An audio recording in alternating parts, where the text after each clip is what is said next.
Okay, ఇక్కడ చూడండి 7th class maths problem. ఇది 7th క్లాస్ మ్యాథ్స్ ప్రాబ్లంలో డేటా హ్యాండ్లింగ్ లో ఉన్నటువంటి క్వశ్చన్ ఇది. ఓకేనా, డేటా హ్యాండ్లింగ్ లో ఉన్న క్వశ్చన్ అది. చూడండి ఏం కనుక్కోవాలి చెప్పండి. ఈ యొక్క క్వశ్చన్ కి ద క్వశ్చన్ ఏం చెప్పండి, find the mode of following data. ఇచ్చిన దత్తాంశానికి లేదా ఇచ్చినటువంటి డేటాకి ఏం చేయాలి మనం, మోడ్ కనుక్కోవాలి. మోడ్ అంటే ఏం చెప్పు, మోడ్ అంటే ఏం చెప్పండి, repeat more times, repeat more times, that value is mode. ఓకేనా, దీంట్లో అబ్జర్వేషన్ చేయాల్సింది ఏంటి చెప్పండి. ఇచ్చిన డేటా అనేది స్మాలెస్ట్ ఉందా లేదంటే బిగ్గెస్ట్ ఉందా చూడండి. ఈ డేటా అనేది నాకైతే చాలా స్మాలెస్ట్ ఉంది కదా. స్మాలెస్ట్ ఉందంటే నువ్వు కౌంట్ చేసుకోవచ్చు. ఏది ఎక్కువ రిపీట్ అవుతుంది చెప్పండి. 14 14 14 14 14 14 14 అనేది చాలా ఎక్కువ సార్లు వస్తుంది కదా. కంపేరింగ్ ఆఫ్ అదర్ వాల్యూస్ తో కంపేర్ చేసుకుంటే 14 అనేది చాలా ఎక్కువ సార్లు వస్తుంది కాబట్టి 14 is the mode. Okay, direct answer రాసుకోవచ్చు దీనికి. ఓకే, కానీ ఈ డేటా అనేది ఎక్కువ ఉంటే ఏం చేసుకోవాలి మనం, టాలీ బాక్స్ ఉపయోగించాలి.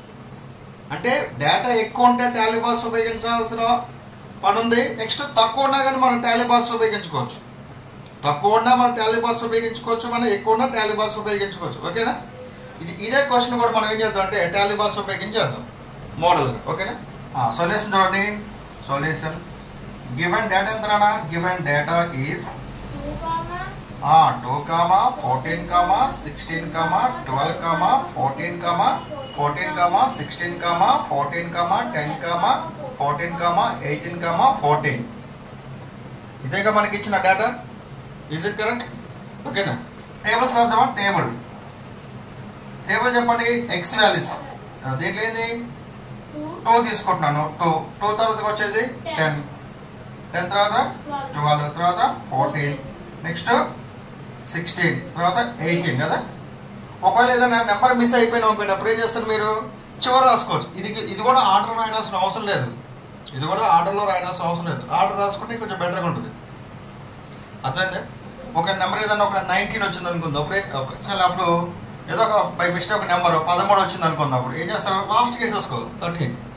ఓకేనా, ఒక వేసుకోకపోతే రాలేదు కాబట్టి సరిపోదు. ఇప్పుడు ఏం టాలీ బాక్స్ ఉపయోగించండి.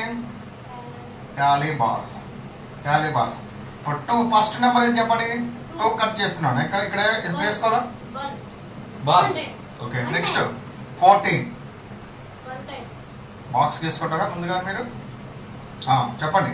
1 time. Next 16. Okay, next 12 1 times. 14 1 times. 14 1 time. 16 1 time. 14 10 14. ఇక్కడ చూడండి 4 అయిపోయింది కదా. 4 ఇంకోటి వచ్చింది కదా. ఇప్పుడు ఏం చేయాలి, కట్. ఓకేనా, నెక్స్ట్ 18 14 ఇక్కడ 5 వచ్చింది కదా, ఇక్కడ 6 అనమాట. ఇక్కడ number of total number off frequency. ఓకేనా, టోటల్ నెంబర్స్ లేదా రిపీట్ మోర్ టైమ్స్ అని రాసుకోవచ్చు. ఓకేనా, టోటల్ నెంబర్స్ 2 అనేది ఎన్నిసార్లు వచ్చింది చెప్పండి మనకి. 2 అనేది ఎన్నిసార్లు వచ్చింది, 1 టైం వచ్చింది. ఓకేనా, 10 అనేది ఎన్నిసార్లు వచ్చింది మనకి, 1 టైం. 12 అనేది మనకి ఎన్నిసార్లు వచ్చింది మనకి, 1 టైం. 14 అనేది మనకి ఎన్నిసార్లు వచ్చింది, 6 టైమ్స్. 16 అనేది 2 టైమ్స్. Okay, 2 times. 18 అనేది 1 టైం. ఇక్కడ చూడండి మనకి ఎక్కువ సార్లు ఏదో చెప్పండి దీంట్లో. దీంట్లో ఎక్కువ సార్లు 6 అనే టైం ఎక్కువ కదా దీంట్లో. ఓకేనా, 6కి ఎదురుకొంద రాయాలి ఆన్సర్. మనం 14 గురించి రాసినాం, ఇక్కడ 6 కాదు ఆన్సర్. ఓకేనా, 14 అనేది ఎన్నిసార్లు వచ్చింది, ఇక్కడ 6 టైమ్స్ వచ్చింది. కానీ 6 టైమ్స్ ఆన్సర్ కాదు, ఇదే ఆన్సర్ అనమాట. మీకు ఏం చెప్పాను, ఇట్లా డబ్బా తీసుకోని చెప్పేసానా. ఈ డబ్బా తీసుకున్నట్లయితే ఇదే ఆన్సర్ అవుతుంది. ఓకేనా, అందుకని 6 టైమ్స్ అనేది కాదు ఆన్సర్. ఏదో చెప్పండి, 14 అనేది 6 టైమ్స్ వచ్చింది. అప్పుడు ఏది రాయాలి, 6 రాయాలా 14 రాయాలా, 14. ఓకేనా, so that for mode is equal అని చెప్పండి.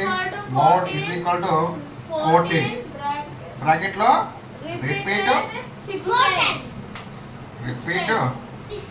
6 times అంతే. That's what. Okay, it's very simple కదా ఇది. అంటే నీకు ఇక్కడ ఏం చెప్తాను చెప్పండి, డేటా అనేది చిన్నగా ఇచ్చినా కానీ మనం టాలీ బాక్స్ ఉపయోగించవచ్చు. డేటా అనేది మనకు పెద్ద డేటా ఇచ్చారు చూసారా మీకు ఇందాక, ఇంకొక లైన్ ఇచ్చి ఇంకొక లైన్ ఇచ్చి ఇంకొక లైన్ ఇచ్చి అలా ఇచ్చారు కదా, అప్పుడు కూడా మీరు టాలీ బాక్స్ ఉపయోగించుకోవచ్చు. ఓకేనా.